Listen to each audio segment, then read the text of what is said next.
Mi esposa controladora está obligando a nuestro hijo a dejar lo único que ama, porque cree que lo va a convertir en un pecador. No sé si nuestro matrimonio pueda sobrevivir a esto. Mi esposa y yo llevamos 11 años casados.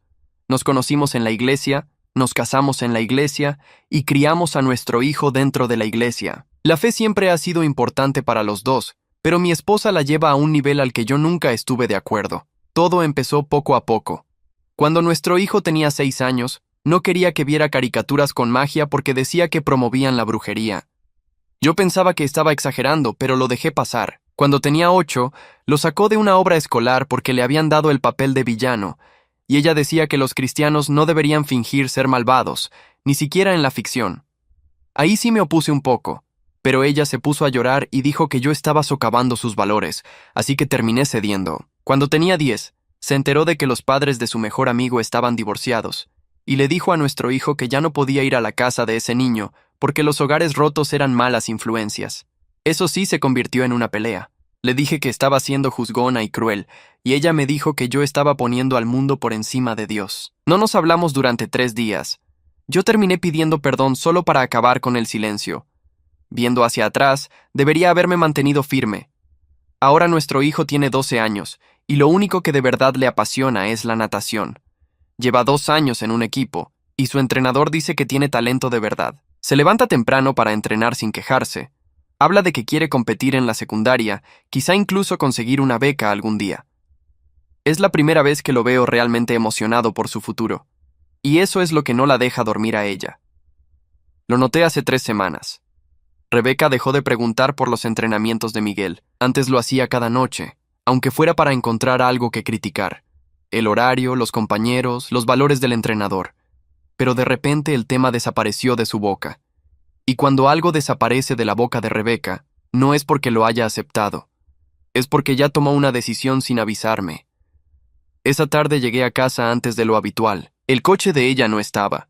Miguel tampoco. Pensé que estaban en el mercado o en casa de alguna hermana de la iglesia. Entré.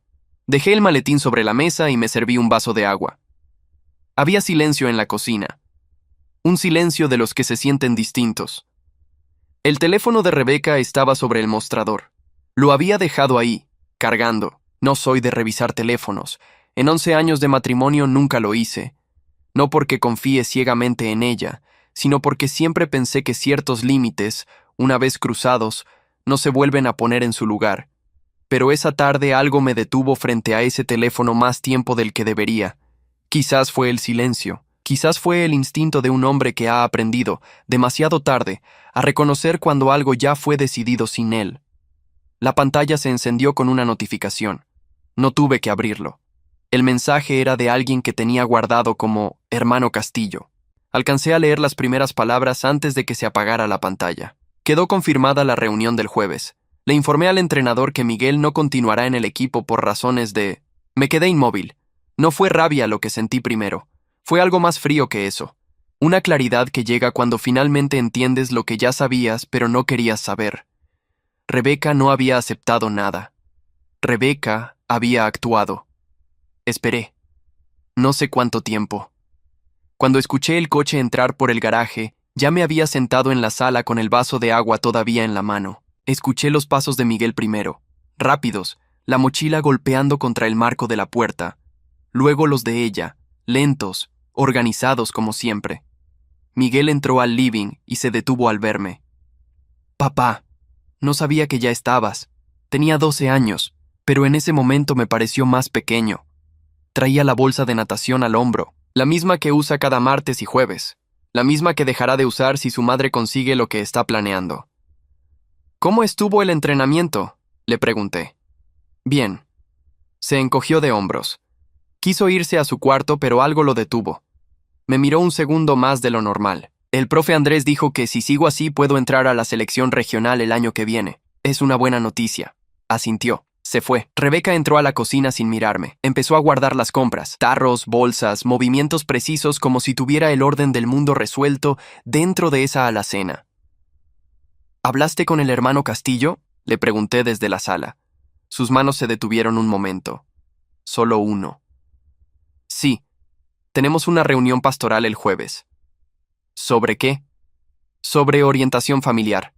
Volvió a moverse. Ya te lo había mencionado. No me lo había mencionado. Pero eso no era lo que me importaba en ese momento. ¿Le dijiste que Miguel iba a dejar la natación? El silencio que siguió duró menos de 3 segundos. Pero los dos lo sentimos. Rebeca cerró la alacena y se dio vuelta. Su cara no mostraba culpa. Mostraba la calma de alguien que ya tenía el argumento preparado.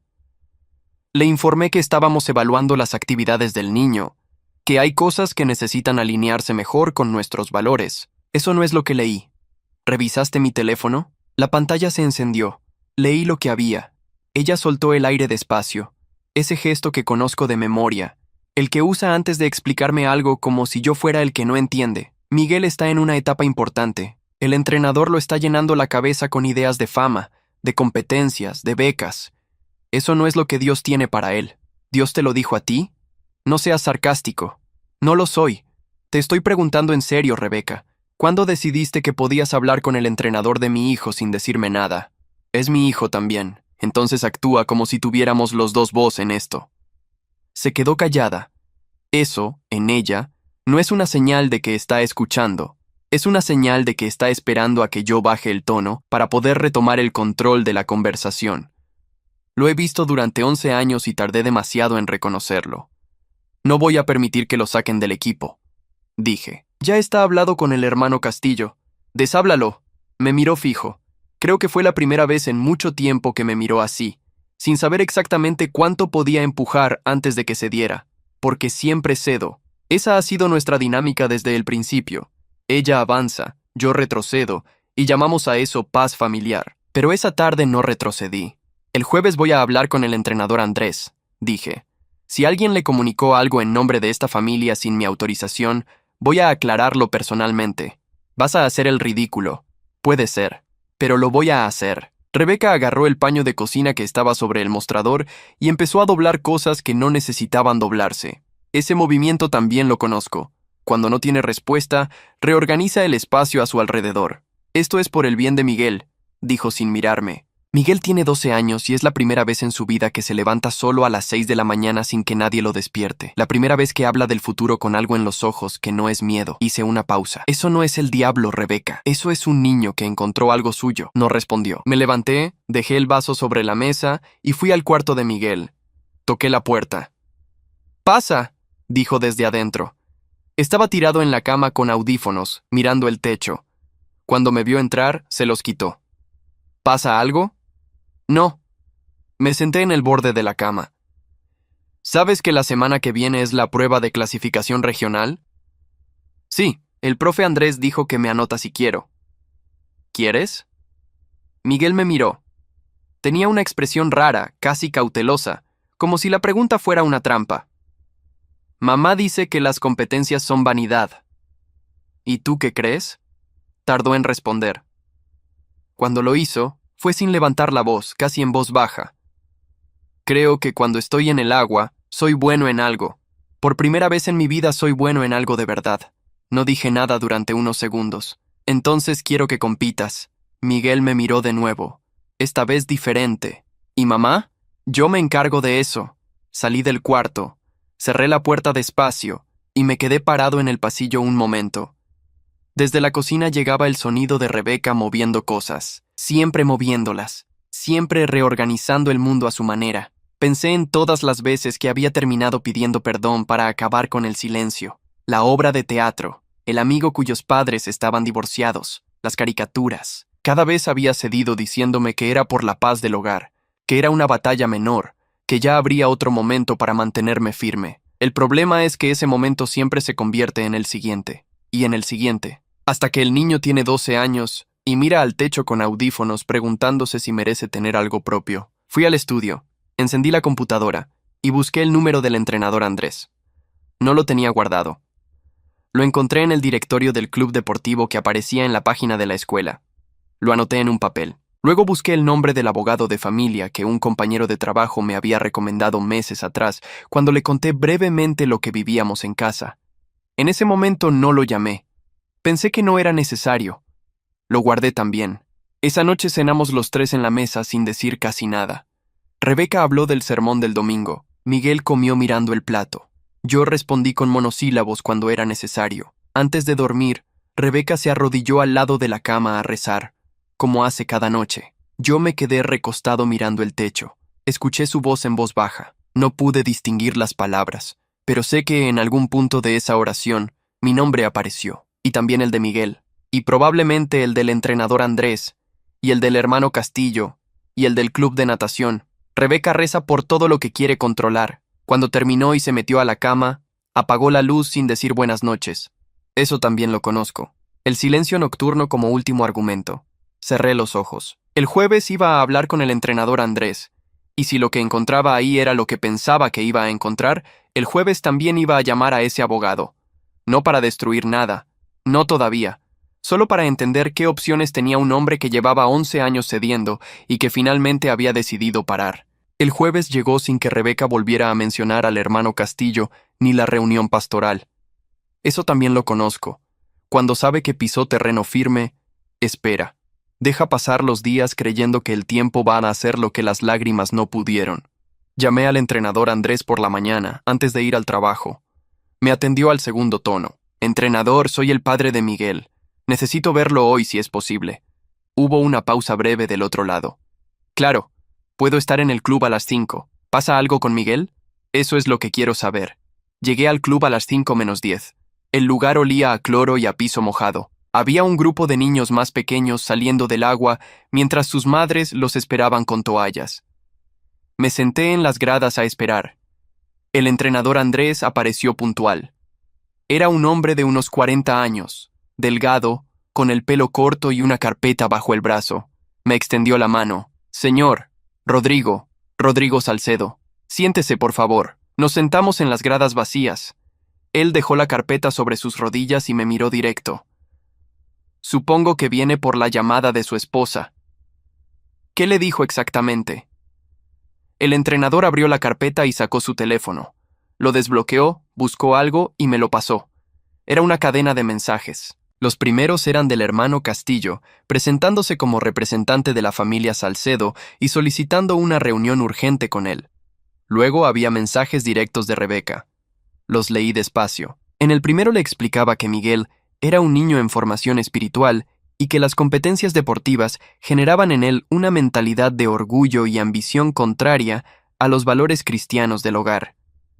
En el segundo, le pedía que considerara no inscribirlo en la prueba regional. En el tercero, el que me heló, le decía que si el entrenador seguía presionando al niño con metas deportivas, ella se vería obligada a presentar una queja formal ante la dirección escolar por conducta inapropiada con menores. Lo leí 2 veces. ¿Una queja formal? Dije. Eso decía. El entrenador tomó el teléfono de vuelta. Yo no respondí nada. Esperé a ver si usted aparecía. Miguel lleva 2 años conmigo y nunca hubo un problema. Es un buen chico. Trabaja duro. Hizo una pausa. Y tiene talento real, señor Salcedo. No lo digo para halagar. Lo digo porque es verdad y porque alguien tiene que decírselo. Entiendo. ¿Qué va a pasar con la inscripción regional? Miguel va a competir. El entrenador asintió. No dijo nada más sobre Rebeca. No hacía falta. Antes de irme le pedí que me enviara por correo los mensajes de ella. Quería tenerlos. No sabía para qué todavía, pero quería tenerlos. Cuando llegué a casa esa noche, Rebeca estaba en la sala leyendo. Miguel hacía tareas en su cuarto. La casa estaba en ese orden que ella construye cada tarde como si fuera una declaración de principios. Me senté frente a ella. Hablé con el entrenador Andrés. Levantó la vista del libro. ¿Por qué? Porque le mandaste mensajes amenazándolo con una queja formal si seguía trabajando con nuestro hijo. No parpadeó. Estaba protegiendo a Miguel. Lo estabas amenazando a él para controlar a Miguel. No es lo mismo. Ese hombre lo está llenando la cabeza con vanidad. Ese hombre le está enseñando disciplina, constancia y trabajo. Hablé despacio, sin subir la voz. Rebeca, Miguel se levanta a las 6 de la mañana sin que nadie lo llame. Solo. Porque quiere ir a entrenar. ¿Cuándo fue la última vez que hizo algo así por algo que tú elegiste para él? Ella cerró el libro. No tienes derecho a hablarme así. No te estoy hablando mal. Te estoy preguntando algo concreto. La natación lo está alejando de Dios. La natación lo está acercando a sí mismo. Eso no es lo mismo que alejarse de Dios. Se puso de pie. Fue a la cocina. Empezó a preparar algo que no necesitaba preparar a esa hora. El movimiento como escudo, como siempre. Miguel va a competir el mes que viene, dije desde la sala. Lo inscribí esta tarde. Silencio desde la cocina. Y si vuelves a contactar al entrenador sin hablar conmigo primero, voy a hablar con un abogado. Rebeca apareció en el marco de la puerta. Su cara había cambiado. Ya no era la calma de quien tiene el argumento preparado. Era otra cosa. Algo más parecido a la evaluación. Como cuando una persona mide por primera vez cuánto pesa lo que tiene enfrente. ¿Un abogado?, dijo. Sí. ¿Por una discusión sobre natación? Por 11 años de decisiones tomadas sin mí. La natación es solo la última. No respondió de inmediato. Se quedó en el marco de la puerta mirándome. Luego volvió a la cocina sin decir nada. Esa noche fui al cuarto de Miguel antes de que apagara la luz. Estaba con el cuaderno abierto en la cama, pero no escribía. Me miró cuando entré. ¿Escuchaste algo?, le pregunté. Un poco. ¿Estás bien? Tardó un segundo. ¿Van a separarse? Me senté en el borde de la cama. No lo sé todavía, pero lo que sí sé es que tú vas a seguir entrenando. Eso ya está decidido. Miguel miró el techo. Mamá dice que si compito es porque me importa más ganar que Dios. ¿Y tú qué crees? Creo que Dios no necesita que yo sea malo en todo para saber que lo respeto. No dije nada. Esa frase la dijo con una naturalidad que me dejó sin respuesta por un momento. Duerme, le dije. Mañana entrenas temprano. Cerré la puerta y me quedé parado en el pasillo. Había 11 años de silencios guardados entre esas paredes. 11 años de conversaciones que terminé cortando antes de tiempo para evitar el llanto de ella, o el peso del sermón, o la semana sin hablarnos. Cada vez me dije que era por el bien de la familia. Que era mejor ceder en lo pequeño para proteger lo grande. Pero lo pequeño se había ido acumulando. Y ahora era un niño de 12 años que dudaba si tenía derecho a ser bueno en algo. Fui al estudio y saqué el papel donde había anotado el nombre del abogado. Lo miré un momento. Luego lo guardé en el cajón de arriba, donde lo encontraría fácil al día siguiente. El abogado se llamaba Fernando Ríos. Trabajaba en un consultorio pequeño a 15 minutos de casa. Lo llamé el viernes por la mañana desde el estacionamiento del trabajo, antes de entrar. Me atendió su asistente. Me dieron cita para el lunes siguiente a las 12. Guardé el teléfono y entré a trabajar. No le dije nada a Rebeca ese fin de semana. No porque tuviera miedo de su reacción, sino porque ya había aprendido que anunciarle algo antes de tiempo le daba margen para preparar una respuesta, y esta vez no quería que tuviera esa ventaja. El sábado, Miguel entrenó 3 horas. Yo lo llevé y lo esperé en las gradas.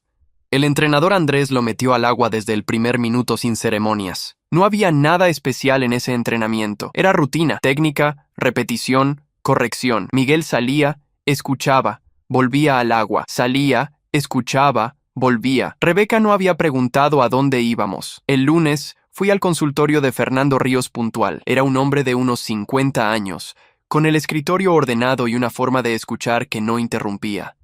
Le conté todo desde el principio. Las caricaturas con magia, la obra de teatro, el amigo cuyos padres estaban divorciados, los mensajes al entrenador, la amenaza de queja formal. Ríos tomó notas. Cuando terminé, me miró. ¿Tiene los mensajes que su esposa le envió al entrenador? Me los reenvió por correo, los tengo en el teléfono. Bien, eso es documentación. Apoyó el bolígrafo. ¿Su esposa toma decisiones sobre su hijo habitualmente sin consultarle? Desde que el niño tenía 6 años. ¿Y usted cedía? Siempre. ¿Por qué? Tardé en responder. Porque era más fácil que la semana de silencio que venía después. Ríos asintió. No juzgó nada. Lo que me describe no es un conflicto de valores religiosos. Es un patrón de control unilateral sobre decisiones que legalmente requieren el acuerdo de ambos padres. Hizo una pausa. Si usted quiere proteger el acceso de su hijo a la natación y asegurarse de que su esposa no pueda actuar de nuevo sin su consentimiento, hay herramientas legales para eso, pero necesita decidir qué quiere. ¿Un acuerdo de crianza dentro del matrimonio o algo más formal? ¿Qué significa algo más formal? Una separación con acuerdo de custodia, donde las decisiones extracurriculares requieran la firma de los dos. No dije nada por un momento. No vine aquí pensando en separarme. Lo sé. Vine aquí para entender mis opciones. Está bien. Por ahora le recomiendo 2 cosas. Siga documentando cualquier acción que ella tome sin consultarle y evite confrontaciones que no pueda sostener legalmente. Si ella vuelve a contactar al entrenador o a alguna institución en nombre de su hijo sin su autorización, eso es interferencia en el ejercicio de la patria potestad. Abrió una carpeta. ¿Quiere que redactemos una carta formal notificando a su esposa que las decisiones sobre el menor requieren acuerdo de ambas partes? ¿Eso tiene peso legal? Suficiente para que conste que usted actuó antes de que ella volviera a moverse. Hágala. Salí del consultorio 40 minutos después con una copia de la carta en el maletín. Ríos la enviaría por correo certificado al día siguiente. Rebeca la recibiría en 2 o 3 días. Esa tarde, cuando llegué a casa, ella estaba en el teléfono. Hablaba en voz baja en el cuarto. Cuando salió y me vio, cortó la llamada. ¿Con quién hablabas?, pregunté. Con mi madre. Asentí. No pregunté más. 2 días después, la carta llegó. Yo estaba en el trabajo cuando Rebeca me llamó. Contesté. ¿Qué es esto? Su voz era plana. No era la voz del llanto. Era la voz de alguien que acaba de entender que el terreno cambió. Es una carta de mi abogado notificando que las decisiones sobre Miguel requieren acuerdo de los dos. Fuiste a un abogado sin decirme nada. Tú contactaste al entrenador de nuestro hijo sin decirme nada. Y lo amenazaste. Hablé sin elevar la voz. Estamos iguales, Rebeca. Silencio. Esto es una exageración. La carta es legal y está firmada por un abogado. Si tienes dudas, consúltalo con el tuyo. Colgué. Esa noche la casa estuvo en silencio. Miguel cenó con nosotros sin entender bien qué pasaba, pero con esa percepción que tienen los niños de que algo debajo de la superficie ya no está donde estaba. Comió rápido y pidió permiso para levantarse. Claro, le dije. Rebeca no dijo nada.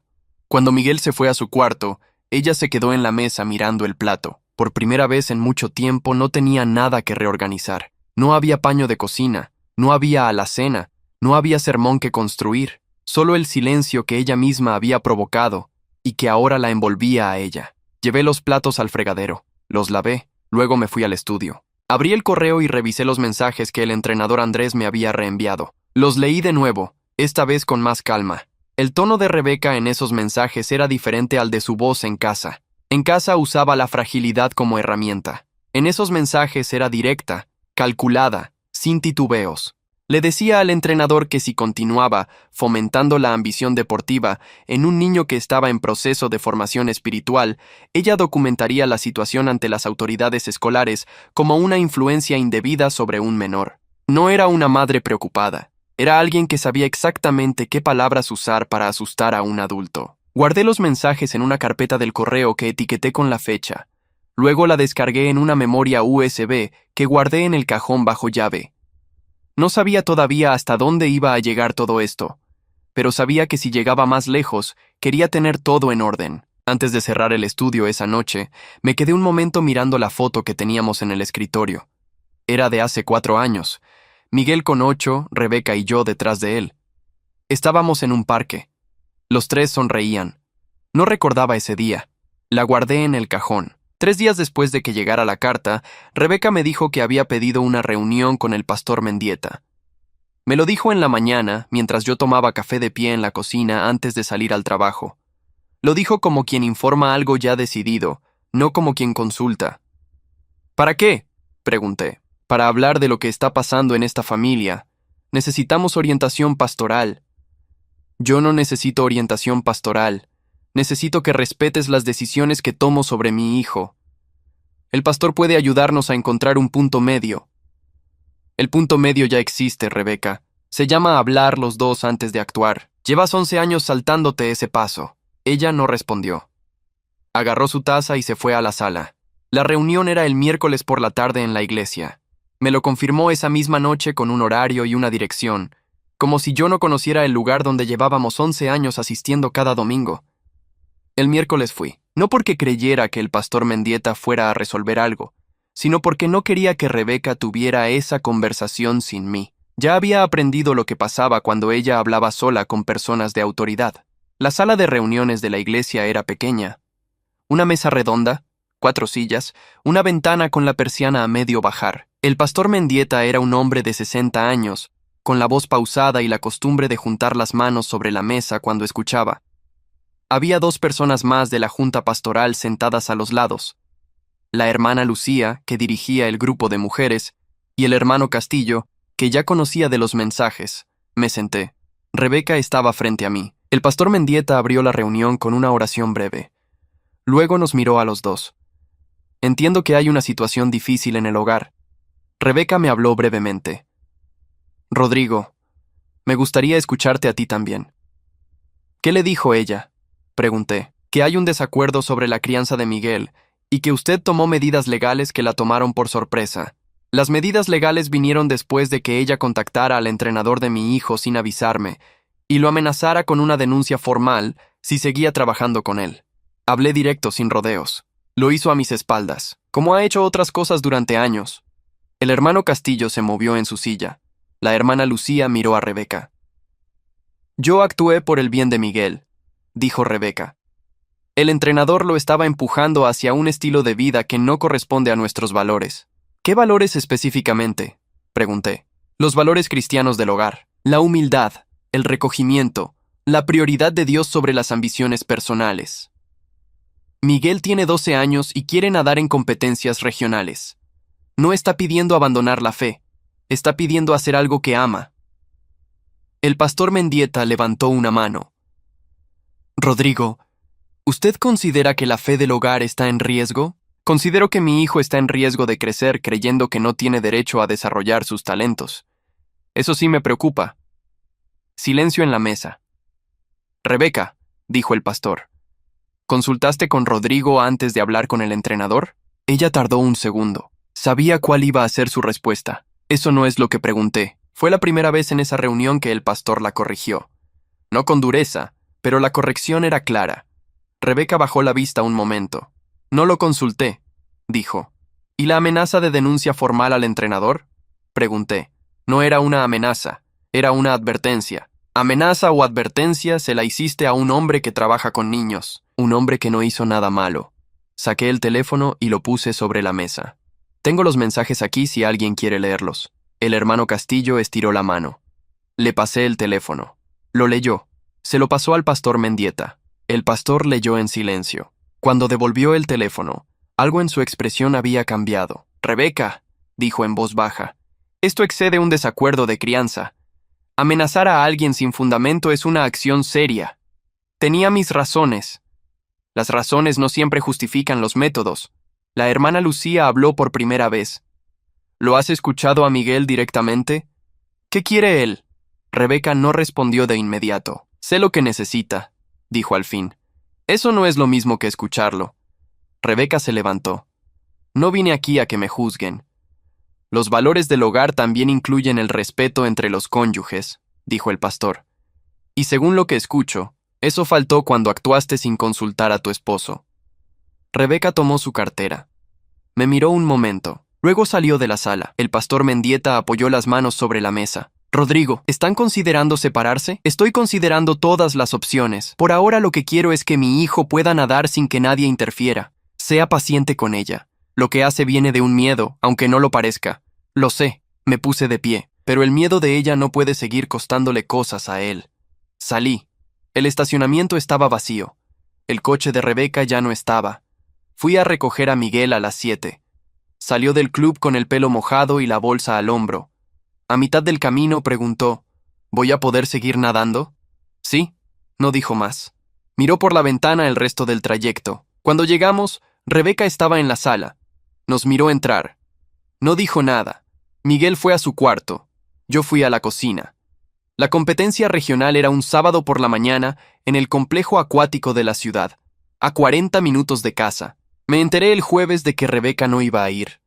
No me lo dijo directamente. Me lo dijo a través de Miguel, que bajó a cenar esa noche y comentó, mirando el plato, que su mamá le había dicho que no se sentía bien y que probablemente se quedaría en casa el fin de semana. No dije nada. El viernes por la noche preparé el bolso de Miguel, traje de baño de competencia, gorra, goggles, toalla, una muda de ropa limpia. Lo dejé en la entrada.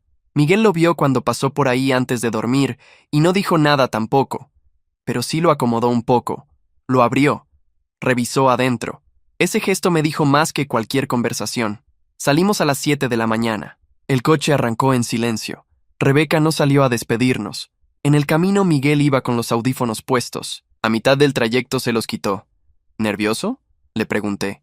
Un poco. El chico del Club Norte ganó el regional el año pasado. Andrés dice que es bueno. ¿Y tú qué dices? Que también soy bueno. Lo dijo sin presumir, solo como un hecho que había evaluado y aceptado. Volví a ponerme los audífonos. El complejo acuático era un edificio grande con gradas de 3 niveles. Cuando entramos, ya había familias ocupando los asientos. Niños con gorras de colores distintos caminando hacia los vestidores. El olor a cloro más fuerte que en el club pequeño de siempre. El entrenador Andrés nos esperaba en la entrada del área de competidores. Miguel le extendió la mano como a un adulto. ¿Cómo estás? Listo. Andrés lo miró un segundo y asintió. Calienta 20 minutos, luego me buscas. Miguel se fue hacia los vestidores. Andrés me miró. ¿Vino su esposa? No. No comentó nada más. Me señaló las gradas y me dijo en qué carril iba a estar Miguel para que me ubicara bien. Me senté en el tercer nivel, a la altura de la mitad de la piscina. Desde ahí podía ver los 8 carriles completos. Las familias iban llenando los espacios. Madres con carteles hechos a mano, padres con cámaras, abuelos que no entendían bien las reglas pero aplaudían de todas formas. A mi izquierda había un asiento vacío. No pensé en eso más de un segundo. La competencia empezó a las 9. Miguel nadaba en la tercera serie, estilo libre, 200 metros. Lo vi salir de los vestidores con el equipo puesto, la gorra ajustada, los goggles en la frente. Caminaba con la cabeza baja, concentrado. No buscó las gradas. Eso también me lo había enseñado Andrés, me dijo una vez. Los competidores que buscan a sus familias antes de saltar generalmente nadan para ellas, no para ellos mismos. Miguel no buscó a nadie. Las 2 primeras series pasaron. Tomé nota mental de los tiempos que marcaba el tablero. El chico del Club Norte nadó en la segunda. Era rápido, con una técnica limpia en el giro de pared. Luego fue el turno de Miguel. Se paró en el bloque de salida. Se ajustó los goggles. El juez levantó la señal. El silbato sonó. Miguel entró al agua limpio, sin salpicadura grande, sin pérdida de velocidad en la entrada. Los primeros 50 metros los hizo en el carril 4 sin mirar a los lados. En el primer giro de pared tocó bien, empujó fuerte, salió con velocidad. A los 100 metros estaba segundo, a los 150 seguía segundo, pero había reducido la diferencia con el primero. En los últimos 30 metros lo vi acelerar. No sé si fue técnica o si fue otra cosa. Pero aceleró. Tocó la pared. Miré el tablero. Primero. Las gradas del club donde entrenaba Miguel reventaron en aplausos. Andrés, desde el borde de la piscina, golpeó una vez el suelo con el pie y levantó el puño. Solo eso. Miguel sacó los goggles y miró el tablero. Luego miró hacia las gradas. Esta vez sí buscó. Me encontró en el tercer nivel y levantó una mano. Levanté la mía. No grité.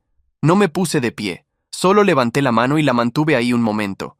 Fue suficiente para los dos. Después de la premiación, Miguel salió con la medalla al cuello. Era de metal dorado, con una cinta azul. La sostuvo un momento mirándola. Luego me la extendió. Tenla tú, dijo. Es tuya, ya sé, pero quiero que la tengas tú hoy. La tomé. Pesaba más de lo que esperaba para ser tan pequeña. En el coche de regreso, Miguel se quedó dormido antes de salir del estacionamiento. Tenía la cabeza apoyada en la ventana y respiraba despacio, la bolsa con el traje mojado en los pies. Manejé los 40 minutos de vuelta en silencio. Cuando llegamos a casa, Rebeca estaba en la sala. Levantó la vista cuando entramos. Vio a Miguel con la cinta de la medalla todavía colgando del cuello, aunque él la traía sostenida en la mano, no puesta. Miguel la miró. Gané, dijo. Rebeca no respondió de inmediato. Lo miró un segundo, luego miró la medalla. Me alegra que estés bien, dijo. Miguel asintió. Subió las escaleras hacia su cuarto. Rebeca me miró a mí. No dije nada. Fui a la cocina a buscar agua. Puse la medalla sobre la mesa del comedor antes de sentarme. Quedó ahí, quieta, sobre la madera. Rebeca la miró desde la sala, pero no se acercó. Esa noche, después de que Miguel se durmió, me quedé sentado en el estudio con la puerta entreabierta. Escuché a Rebeca moverse por la casa. La cocina, el baño, el cuarto. Sus pasos eran más lentos que de costumbre. A las 11:30 todo quedó en silencio. Abrí el correo y escribí a Fernando Ríos. Le pregunté cuál era el siguiente paso si quería formalizar un acuerdo de custodia. Le pedí una cita para la semana siguiente. Envié el correo. Cerré la computadora. La medalla seguía sobre la mesa del comedor. La dejé ahí. Fernando Ríos me recibió el martes siguiente a las 12. Le conté lo de la competencia, lo de Rebeca en la sala cuando llegamos, lo de Miguel subiendo las escaleras con la medalla en la mano. Ríos escuchó sin interrumpir. Cuando terminé, abrió la carpeta que tenía sobre el escritorio. ¿Quiere proceder con la separación? Sí, lo dije sin dudarlo. No porque hubiera tomado la decisión esa mañana. La había tomado el día que leí el mensaje en el teléfono de Rebeca y entendí que no era la primera vez que actuaba sola, sino solo la primera vez que yo lo veía con claridad. ¿Custodia? Principal para mí. Miguel necesita estabilidad y la escuela está cerca de donde vivo. Rebeca puede verlo los fines de semana que corresponda, pero las decisiones sobre actividades, salud y educación requieren mi aprobación o acuerdo de los dos. ¿Cree que ella va a aceptar eso sin pelear? No. Pero tengo la documentación. Ríos asintió. Le preparo los papeles esta semana. Salí del consultorio con la misma sensación con la que se sale cuando se toma una decisión que debió tomarse mucho antes. No alivio exactamente, sino algo más parecido a la firmeza. El peso seguía ahí, pero ya no se movía. Le informé a Rebeca esa noche. Estábamos en la cocina. Miguel ya estaba en su cuarto. Le dije que había iniciado el proceso de separación y que recibiría los papeles formales en los próximos días. Rebeca me miró sin decir nada durante varios segundos. ¿Ya decidiste? Sí, sin hablar conmigo. Te hablé durante 11 años, Rebeca. Cada vez que tomabas una decisión sin consultarme te lo decía. Cada vez cedía. Esta vez no. Ella apoyó las manos en el mostrador. ¿Y Miguel? Miguel va a estar conmigo. Tendrá contacto contigo los fines de semana según lo que establezca el acuerdo. Pero las decisiones sobre su vida las tomamos los dos con acuerdo. O las tomo yo. No puedes hacer eso. Mi abogado dice que sí puedo. Tengo documentación de al menos 3 acciones que tomaste sobre él sin mi consentimiento, incluyendo la amenaza al entrenador. Rebeca apretó los labios. Vi el momento exacto en que evaluó sus opciones y entendió que esta vez no había llanto ni silencio que funcionara como salida. Voy a buscar un abogado, dijo. Es tu derecho. No hubo más conversaciones anoche. Los papeles llegaron el jueves. Rebeca los recibió, los leyó y llamó a su madre. Escuché la llamada desde el estudio sin querer. Su voz subía y bajaba, mezclaba llanto con argumentos, repetía varias veces que yo había cambiado, que yo ya no era el mismo hombre. Su madre al parecer le dijo que buscara un abogado de la iglesia. El abogado que encontró se llamaba Herrera. Contactó a Ríos 2 semanas después. Las negociaciones duraron un mes. Rebeca pedía custodia compartida igualitaria y derecho de veto sobre actividades extracurriculares. Ríos presentó los mensajes al entrenador, el historial de decisiones unilaterales y el patrón documentado de los últimos años. El juez que revisó el caso estableció custodia principal para mí, con visitas regulares para Rebeca, y una cláusula específica.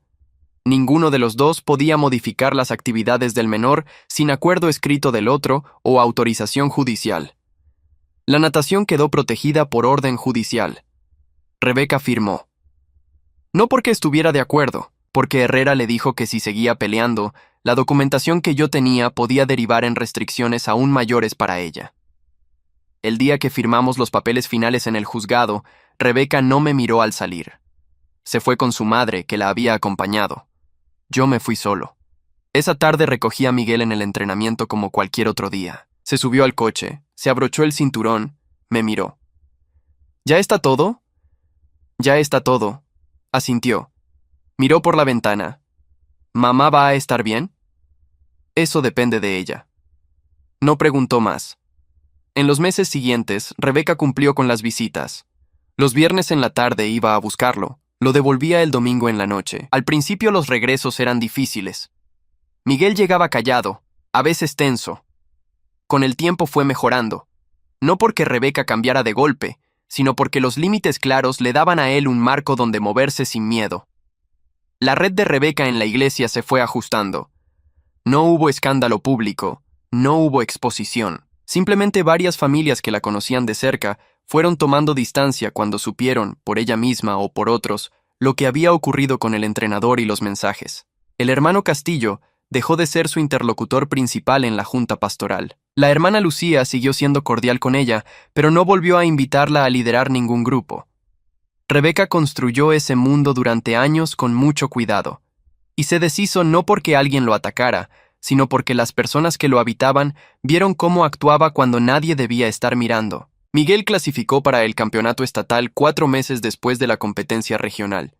El entrenador Andrés me llamó para avisarme antes de decírselo a él.